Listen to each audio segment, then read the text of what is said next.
Throughout history, societies have struggled to establish appropriate ways to deal with juvenile offenders. Punitive measures for juvenile offenders and provision of care for juvenile delinquents is discussed in the Code of Hammurabi, the Talmud, and Rome's 12 tables. Today, we recognize that societies must aim for juvenile justice systems that protect public safety, hold justice-involved youth appropriately accountable, and provide treatment and rehabilitative services tailored to the needs of youth and their families. We can all agree that juvenile offenders must be treated differently than adult offenders. Congress recognized this fact in 1974 when it passed the Juvenile Justice and Delinquency Act. This legislation and its progeny have established core requirements for states in building their juvenile justice systems.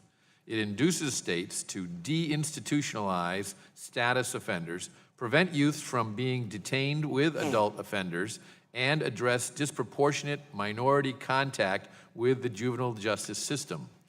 There are very few juveniles in custody in the federal system. In fact, there are approximately 30. Most are there because they have been charged as adults in Washington, D.C., or on tribal lands.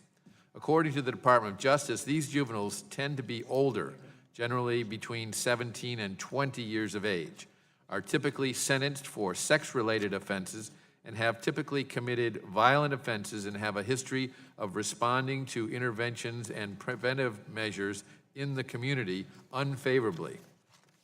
They are sentenced by the federal courts to the custody of the Federal Bureau of Prisons as a last resort.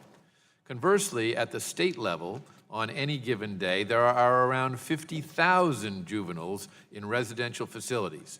Juveniles 12 years old or younger comprise 1% of the detained juvenile population, while 17-year-old juveniles comprise about a third of the juvenile population.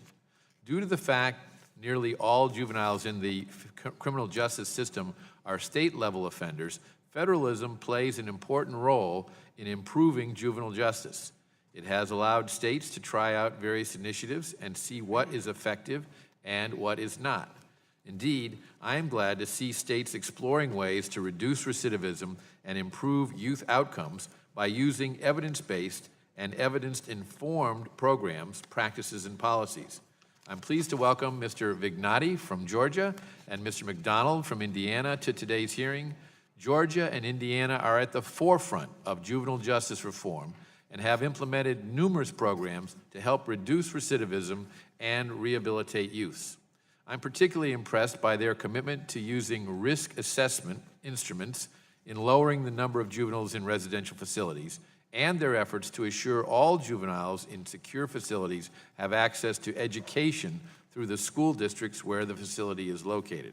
I look forward to hearing more about these initiatives and others that have been successful.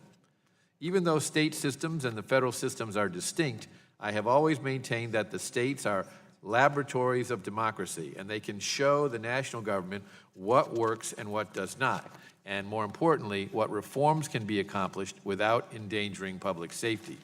As you know, in the 114th Congress, this committee led the way in the formulation of criminal justice reform legislation.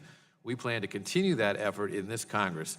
So I want to thank all of you for being here today. I'll introduce all of the witnesses in a moment, but first I want to hear from the ranking member of this subcommittee, the gentlewoman from Texas, Sheila Jackson Lee, who has been a champion for juvenile justice for as long as I've known her.